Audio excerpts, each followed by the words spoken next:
बिस्मिल्लाहिर्रहमानिर्रहीम। अस्सलामु अलैकुम। आज के इस लेक्चर में हम लोग सॉलिड स्टेट ऑफ इलेक्ट्रॉनिक्स के सिलसिले में एक बड़े इंपॉर्टेंट टॉपिक की डिस्कशंस की तरफ जाएंगे। आज जिस टॉपिक को हम लोग स्टडी करेंगे, डिस्कस करेंगे, उसका टाइटल है ट्रांजिस्टर। ट्रांजिस्टर ट्रांजिस्टर देखिए, ट्रांजिस्टर होता क्या है। स्टूडेंट, जैसा कि आप लोग को मालूम है कि फिजिक्स में जब कोई टीचर तो कोई साइंटिस्ट कोई इन्वेंशन या डिस्कवरी की तरफ जाता है और कोई नई चीज इन्वेंट करता है तो उसकी ख्वाहिश होती है कि जब वो उस डिवाइस का नाम रखे तो उस डिवाइस के फंक्शंस के बेसिस पर उसका नाम रखा जाए। ये सबसे पहला बेस्ट चॉइस होती है हमारे पास कि जब हम किसी चीज को इन्वेंट करते हैं और उस डिवाइस का कोई नाम रखना हो तो हम देखते हैं कि वो डिवाइस अपना फंक्शंस कौन सा परफॉर्म करता है और उसके फंक्शंस के बेसिस पर कोई नाम हम सजेस्ट करें। ये जो ट्रांजिस्टर है, इसने इलेक्ट्रॉनिक्स की दुनिया में आने के बाद बड़ी हलचल मचाई, इलेक्ट्रॉनिक्स टेक्नोलॉजी को पीछे किया और यहां से इलेक्ट्रॉनिक्स ने मार्केट पर कब्जा करना शुरू किया। स्टूडेंट्स, ट्रांजिस्टर यानी अगर आप एक छोटी सी आईसी लेते हैं, इतनी सी आईसी, तो इसके अंदर कई ट्रांजिस्टर समा सकते हैं। यही काम जब ट्रांजिस्टर इन्वेंट नहीं हुआ तो इससे पहले ये काम वैक्यूम ट्यूब्स किया करता था, जिसकी साइज बड़ी होती थी, जिसकी हैंडलिंग मुश्किल था, जिसकी कॉस्टिंग बहुत ज्यादा होती थी, रिजल्ट्स में वो एक्यूरेसी नहीं थी। ट्रांजिस्टर्स के इन्वेंट होने के बाद हुआ ये कि एक तो साइज बड़ा कॉम्प्रोमाइज हो गया, बहुत छोटा हो गया, कॉस्ट कम हो गई, परफॉर्मेंस बड़ी हाई हो गई, हैंडलिंग बड़ी आसानी हो गई। देखिए, इलेक्ट्रिकल और इलेक्ट्रॉनिक्स के दरमियान एक डिफरेंसेस में हम लोग ये बात भी करते हैं कि जो इलेक्ट्रिकल डिवाइस होता है ना, वो तो भाई सिर्फ करंट को यूज करना जानती है, वो सिर्फ करंट को यूज करती है, कंट्रोल करने का मैकेनिज्म उसके अंदर नहीं होता। लेकिन इलेक्ट्रॉनिक्स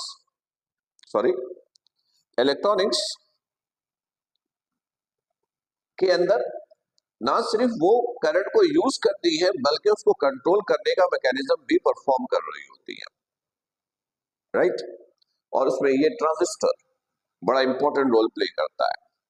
तो आइए समझते हैं कि ट्रांजिस्टर होता क्या है, कैसे काम करता है।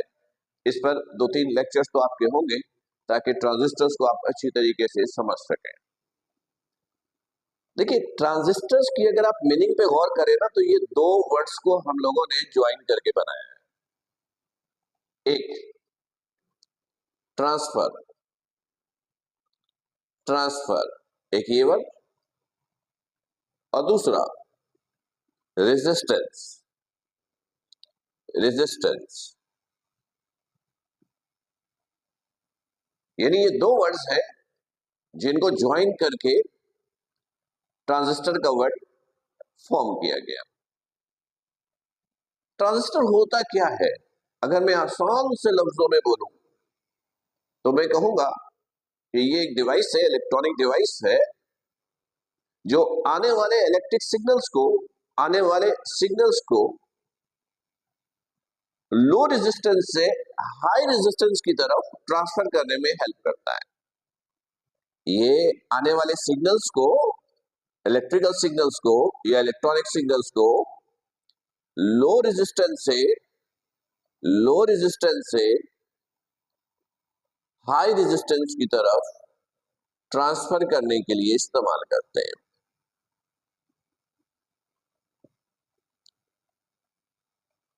लो रेजिस्टेंस से हाई रेजिस्टेंस की तरफ ट्रांसफर करने के लिए इस्तेमाल करते हैं। स्टूडेंट्स, ट्रांजिस्टर को ऐसे भी डिफाइन करते हैं हम लोग, हम कहते हैं कि it is a 3 terminal device. It is a three-terminal device which controls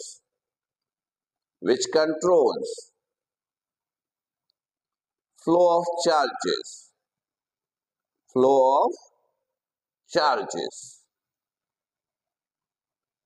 transistor एक थ्री टर्मिनल डिवाइस है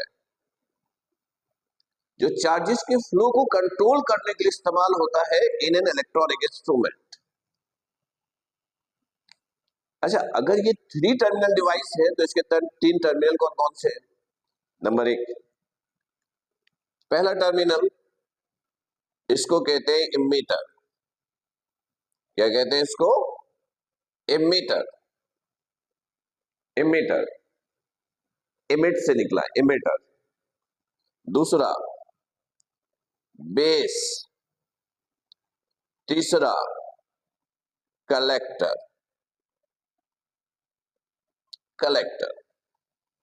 इमीटर, बेस, कलेक्टर, ये इसके तीन टर्मिनल्स हैं। अच्छा स्टूडेंट्स, अगर इसकी प्रेजेंटेशन पे जाए, यानी क्योंकि इन तीनों का इंडिविजुअल फंक्शन समझने से पहले एक इसका सिंबल बता दूं, ये इसकी प्रेजेंटेशन है, ये प्रेजेंटेशन है, ये इसकी प्रेजेंटेशन है, ये सर्कल है, ये इमीटर, ये बेस और ये कलेक्टर। ये जो आपको दिख रहा है ना, ये ट्रांजिस्टर की सर्किट प्रेजेंटेशन है, सिंबल्स है। यानी इस तरह का साइन कहीं पर दिखे तो इसका मतलब है कि ये ट्रांजिस्टर है। चले, इस पे तो अभी हम बाद में बात करते हैं, वापस इधर आते हैं। देखिए, इमीटर जो होता है ना, इमीटर इंडिविजुअली अगर मैं इसका काम बताऊं तो इमीटर का काम होता है सोर्स से चार्जेस को कलेक्ट करना। हम ये भी कह सकते हैं कि सोर्स से जो सिग्नल्स मिल रहा है, इमीटर उसको रिसीव करे, हासिल करे। तो हम ऐसे कहे कि इमीटर का काम सोर्स से चार्जेस को हासिल करना है या रिसीव करना है, तो दोनों सूरतों में बात एक ही है। यानी ये सोर्स से चार्जेस को रिसीव करेगा। जैसे मोबाइल फोन है, मोबाइल फोन में बैटरी लगी है, तो हम मोबाइल फोन के फंक्शंस को परफॉर्म करने के लिए पोटेंशियल किसका यूज करते हैं? बैटरी का। बैटरी के अंदर क्या है? चार्जेस स्टोर्ड है।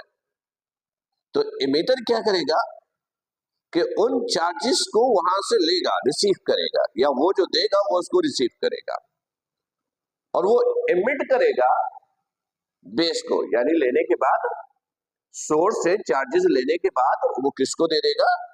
बेस को। बेस क्या करता है? ये एज अ सैंडविच यूज होता है बिटवीन इमीटर एंड कलेक्टर। ये इमीटर से वो चार्जेस कलेक्ट करेगा और कलेक्ट करने के बाद उसके दो हिस्से करता है, उसके दो हिस्से करता है। पहला हिस्सा कितना आगे कलेक्टर को देना है और कितना अपने पास रख लेना है, कितना अपने पास रख लेना है और कितना कलेक्टर को हमने देना है। और कलेक्टर का काम क्या है? उन चार्जेस को कलेक्ट करना है जो बेस ने उसको दिया, वेरीफाई करना है कि भाई सिस्टम को रन करने के लिए जो चार्जेस चाहिए वो पूरी है या नहीं। अगर पूरी है तो ठीक है, पूरी है तो वो आगे फॉरवर्ड कर देगा सिस्टम को, ताकि ये लोग इस्तेमाल करो इसे। मैं फिर रिपीट कर रहा हूं, देखिए ये सारे छोटे छोटे कॉन्सेप्ट इसलिए समझना जरूरी है कि ट्रांजिस्टर्स के आगे के कॉन्सेप्ट को समझने में यही सारी चीजें हम इस्तेमाल करेंगे। मैं फिर एक्सप्लेन कर रहा हूं। इमीटर क्या कर रहा है? इमीटर सोर्स से, जैसे मैंने मिसाल दी मोबाइल के अंदर battery, battery is the source of charge. Source से चार्जेस को लेना या ये बोलो कि सोर्स जो चार्जेस देगा उसको रिसीव करना, बात एक ही है। वो लेने के बाद क्या करता है? ये जो बेस है ना, बेस दरमियान में एज अ सैंडविच जो यूज हो रहा है, ये इसको दे देता है। बेस लेने के बाद क्या करता है, फैसला करता है। क्या फैसला करता है कि भाई ये जो इमीटर से चार्जेस मुझे मिली है, इनमें से कितना मैं खुद रख लूं और कितना आगे पास कर दूं, यानी कलेक्टर को दे दूं। कलेक्टर को दे दूं तो जितना उसकी सलाहियत है रखने की वो रख लेता है, बाकी वो कलेक्टर को दे देता है। कलेक्टर उसको कलेक्ट करता है, यानी हासिल करता है बेस से, वेरीफाई करता है। क्या वेरीफाई करता है कि भाई जिसके लिए मुझे चार्जेस दी गई हैं, क्या उसको रन करने के लिए, उसको फंक्शन परफॉर्म करने के लिए इतनी चाहिए। अगर ओके है तो वो कलेक्टर क्या करेगा, डिवाइस को दे देगा, लो भाई इसको इस्तेमाल करो। ये इनका इंडिविजुअल फंक्शन है, राइट। अच्छा, चलिए ये तो हमने इंडिविजुअली देखा। अब सुनिए, हम ये भी कहते हैं, हम ये वर्ड भी इस्तेमाल करते हैं कि ट्रांजिस्टर एक टू जंक्शंस लेयर है। ट्रांजिस्टर एक टू जंक्शंस लेयर डिवाइस है। Transistor is a to junction electronic device, यानी इसके अंदर दो जंक्शन होते हैं। सही है। अच्छा, अब सुनिएगा,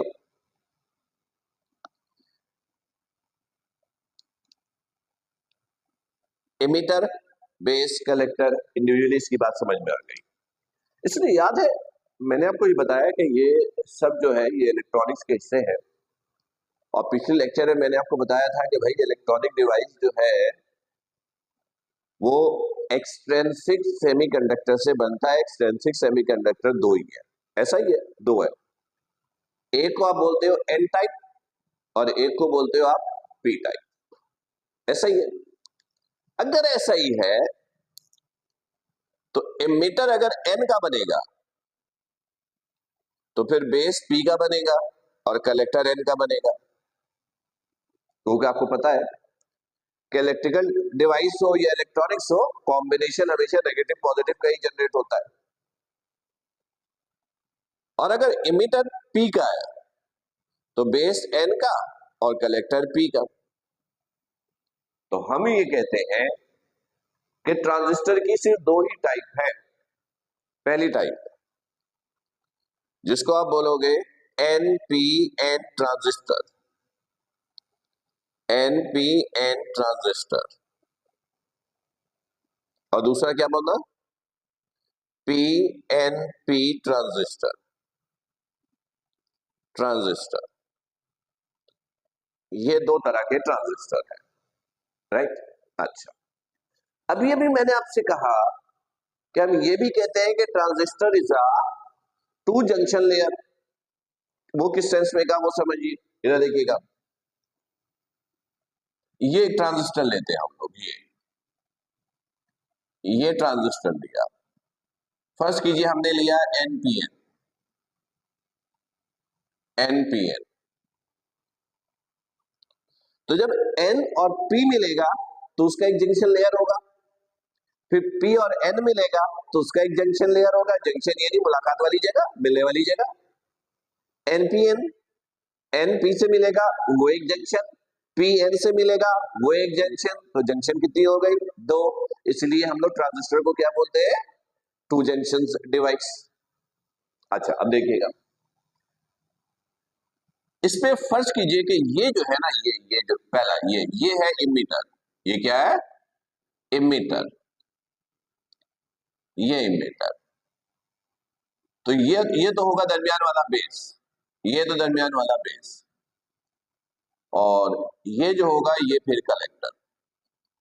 ऐसा ही है ना, तीन टर्मिनल है, एक इमीटर, एक बेस, एक कलेक्टर।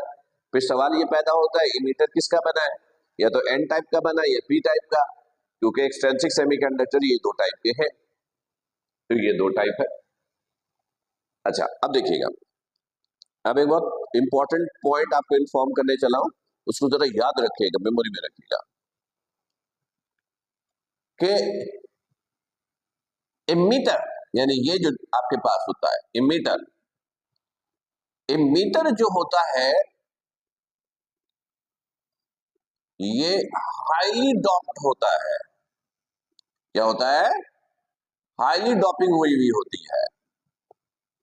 हाईली डॉप्ड कहिए, हाईली डॉपिंग कहिए, एक ही बात है।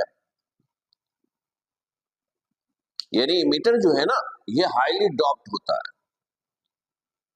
एन है तो इसके अंदर मेजॉरिटी कैरियर्स कौन है? Electrons, free electrons. ये इलेक्ट्रॉन्स है इसके अंदर मेजॉरिटी कैरियर्स। ये इलेक्ट्रॉन्स है, ये इलेक्ट्रॉन्स है इसके अंदर मेजॉरिटी कैरियर्स। ये मेजॉरिटी कैरियर्स इलेक्ट्रॉन्स है, ये मेजॉरिटी कैरियर्स है। इसके अंदर होल्स है, ये मेजॉरिटी कैरियर्स पी में है, और इसके अंदर फिर अगेन मेजॉरिटी कैरियर्स जो है वो इलेक्ट्रॉन्स है। राइट? अच्छा, तो एमीटर बेस कलेक्टर में याद रखिएगा कि जो एमीटर होता है ना वो हाईली डॉप्ड होता है, यानी इसके अंदर डॉपिंग बेहद स्ट्रॉन्ग होती है। फिर ये जो आपके पास है बेस, बेस ये बड़ा लो डॉप्ड सेगमेंट होता है।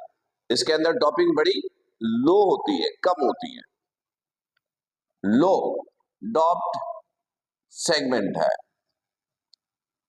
और ये जो है ना कलेक्टर, कलेक्टर ये मॉडरेट होता है। ये क्या होता है? ये मॉडरेट डॉपिंग में होती है, मॉडरेट डॉप्ड होता है ये मॉडरेट डॉप्ड होता है। मतलब ट्रांजिस्टर के तीन टर्मिनल्स हैं, emitter base collector. Emitter highly doped होता है, एमीटर हाईली डॉप्ड होता है,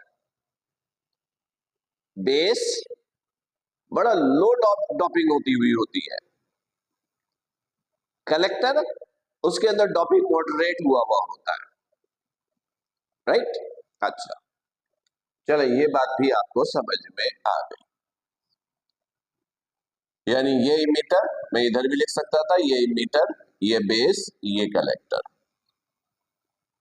सही है? अच्छा, अब ट्रांजिस्टर मैंने दो टाइप का बताया, एक एन टाइप और एक पी टाइप। तो आप कैसे पहचानेंगे कि ये एन टाइप है या पी टाइप है? सर्किट पे कैसे पहचानेंगे? अब जरा ये समझ लेते हैं। देखिए मैंने ये बताया कि ये इसकी सर्किट प्रेजेंटेशन है, ये एमीटर, ये बेस, ये कलेक्टर, दरमियान में ये सर्कल, ये सब इसके सिंबल्स हैं, इसके हिस्से हैं। अगर एरो बाहर निकलता हुआ है, अगर एरो बाहर की तरफ निकलता हुआ है, बाहर जा रहा है, बाहर एरो बाहर की तरफ निकलता हुआ जा रहा है, तो इसका मतलब है कि ये एनपीएन ट्रांजिस्टर है। ये क्या है? एनपीएन ट्रांजिस्टर है। यानी अगर आपको एनपीएन ट्रांजिस्टर की पहचान देखनी हो तो आप ये एरो का साइन देखिएगा। अगर ये एरो का साइन बाहर की तरफ है, अगर ये साइन बाहर की तरफ है तो इसका मतलब है ये एनपीएन ट्रांजिस्टर है। लेकिन अगर ये साइन कुछ इस तरीके से है, ये कुछ इस तरीके से है, this is emitter, base, this is collector, और ये एरो अंदर की तरफ आया हुआ है, यानी बेस की तरफ आया हुआ है, अंदर की तरफ, तो इसका मतलब है कि ये पीएनपी ट्रांजिस्टर को रिप्रेजेंट कर रहा है। ये किसको रिप्रेजेंट कर रहा है? पीएनपी ट्रांजिस्टर को। राइट? पीएनपी ट्रांजिस्टर को। अच्छा जी, अब सुनिएगा, ये बात भी समझ में आ गई कि एनपीएन और पीएनपीएन, एनपीएन ट्रांजिस्टर और पीएनपी ट्रांजिस्टर को आप कैसे सॉरी सर्किट में आप प्रेजेंट करोगे। चले ये बात भी हो गई। आई एम सॉरी, एक मिनट जरा आप लोग रुकिएगा।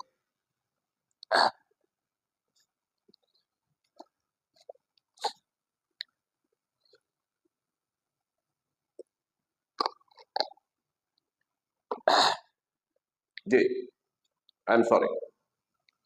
अच्छा जी, ये बात हो गई।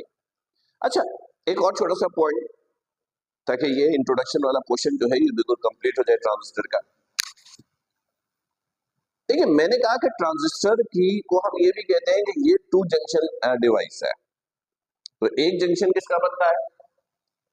एक जंक्शन बनता है इमीटर और बेस का, इमीटर और बेस का, ऐसा ही है। एक जंक्शन बनता है इमीटर और बेस का, एक जंक्शन यहां पे बनेगा, ये एक जंक्शन यहां पे बन रहा है, इमीटर और बेस, यानी एन और पी के दरमियान का ये। और एक बनता है बेस और कलेक्टर का, बेस और कलेक्टर, या कलेक्टर और बेस, जो भी बोलिए आप, यानी बेस और कलेक्टर का दो जंक्शन बना है। कितने जंक्शन बने? तो एक इमीटर बेस का और एक बेस कलेक्टर का। अच्छा, याद रखिएगा कि जब आप कोई सर्किट डिजाइन करोगे, जब आप इस ट्रांजिस्टर से काम लेना चाहोगे, तो जाहिर सी बात है कोई वोल्टेज सोर्स कनेक्ट होगा। बगैर वोल्टेज सोर्स कनेक्ट किए तो आप काम ले नहीं सकते हो, क्योंकि बायसिंग तो तभी होगी। अगर इमीटर बेस जंक्शन है, इमीटर बेस जंक्शन है, तो ये आपको हमेशा फॉरवर्ड बायसिंग में रखना होगा। यानी emitter base junction, emitter base junction ये हमेशा किसमें होता है? फॉरवर्ड बायसिंग में। हमेशा किसमें होगा? फॉरवर्ड बायसिंग में। यानी इमीटर बेस, ये इमीटर बेस ये हमेशा फॉरवर्ड बायसिंग में होगा, फॉरवर्ड बायसिंग में। तो हो सकता है आपके ज़हन पे आए कि सर ये एनपीएन की बात कर रहे हैं या पीएनपी की बात कर रहा हूं। तो याद रखिएगा, मैं दोनों की बात कर रहा हूं। मैं तो एनपीएन पीएनपी का वर्ड ही नहीं बोल रहा हूं, मैं तो कह रहा हूं इमीटर बेस, चाहे वो किसी का बना हुआ हो। इमीटर बेस जंक्शन जो होगा वो हमेशा फॉरवर्ड बायसिंग में होगा, हमेशा किसमें होगा? फॉरवर्ड बायसिंग में, राइट। और जो दूसरा सेगमेंट है बेस और कलेक्टर का, ये हमेशा रिवर्स बायसिंग में होगा। ये किसमें होगा? रिवर्स बायसिंग मोड में होगा। यानी जब भी आप ट्रांजिस्टर का इस्तेमाल करेंगे, जब भी इस्तेमाल करेंगे और कहीं भी करेंगे, तो अगर इमीटर बेस का कनेक्शन आप दे रहे हैं तो वो हमेशा फॉरवर्ड बायसिंग में होना चाहिए। और अगर बेस कलेक्टर का कनेक्शन दे रहे हैं वोल्टेज सोर्स से, पावर सप्लाई से, तो वो हमेशा रिवर्स बायसिंग में होना चाहिए। इसके अलावा और कोई ऑप्शन नहीं है, ठीक। अच्छा, मैं एक दफा फिर आपको रिपीट करूं कि इस सेगमेंट में मैंने आपको समझाने की क्या कोशिश की है तो ये इंट्रोडक्शन, ट्रांजिस्टर के इंट्रोडक्शन का, पर बहुत काम का लेक्चर है। ये छोटे छोटे पॉइंट्स बड़ी मुश्किल से मिलते हैं। फिर सुनिएगा, मैंने सबसे पहले बताया कि ट्रांजिस्टर एक 3 टर्मिनल डिवाइस है which is used to control flow of charges. हम ये भी कहते हैं कि transistor is a device which transmits signals from low resistance to high resistance।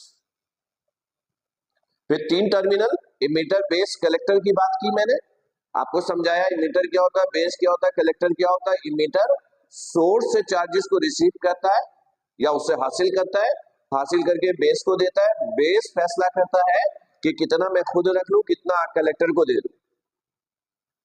फिर कलेक्टर के पास आता है जितना हिस्सा, कलेक्टर उसको वेरीफाई करता है कि भाई मैंने जिसको देना है उसकी रिक्वायरमेंट पूरी है या नहीं। अगर पूरी है तो कहता है ये ले लो, नहीं है तो वही रोक लेगा और आपका डिवाइस ऑफ हो जाएगा। अच्छा, ये ट्रांजिस्टर। फिर इसकी सिंबल की बात की, ये इसके सिंबल्स है। फिर ये बताया कि 3 टर्मिनल है, इलेक्ट्रॉनिक पार्ट्स है, इलेक्ट्रॉनिक्स एक्सट्रिंसिक सेमीकंडक्टर का बना हुआ है। एक्सट्रिंसिक सेमीकंडक्टर 2 ही टाइप का है, एन टाइप, पी टाइप। तो ट्रांजिस्टर सिर्फ 2 ही टाइप का पॉसिबल है, एनपीएन ट्रांजिस्टर और पीएनपी ट्रांजिस्टर, ऐसा ही है। फिर हमने एक ट्रांजिस्टर को इस फॉर्म में आपको दिखाया, एनपीएन भी, पीएनपी भी, इश्यू कोई नहीं। ये इमीटर, ये बेस, ये कलेक्टर, ये एक लेयर, एक जंक्शन, ये दूसरा जंक्शन।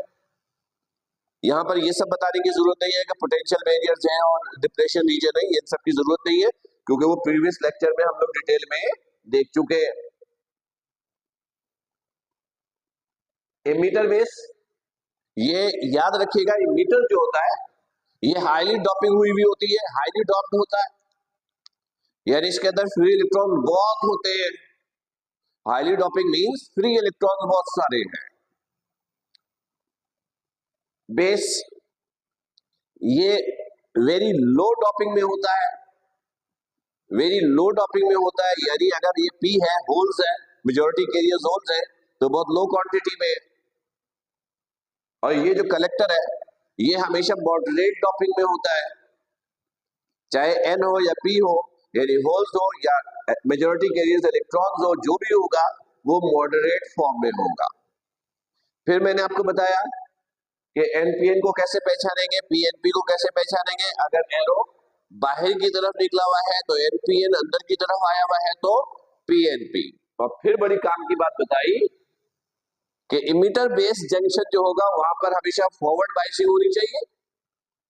ट्रांजिस्टर में इमीटर बेस जंक्शन हमेशा फॉरवर्ड बायसिंग में होता है और बेस कलेक्टर जंक्शन हमेशा रिवर्स बायसिंग मोड में होता है। तो उम्मीद है कि सारे पॉइंट्स अच्छी तरीके से क्लियर हो गए होंगे। इसी लेक्चर के बेसिस पर अब हम लोग अगले सेगमेंट के अंदर ट्रांजिस्टर्स की वर्किंग देखेंगे करंट कैसे फ्लो हो रहा है, राइट। तो उम्मीद है कि ये कॉन्सेप्ट बिल्कुल क्लियर हो गया होगा। अपना बहुत ख्याल रखिएगा। अस्सलाम वालेकुम।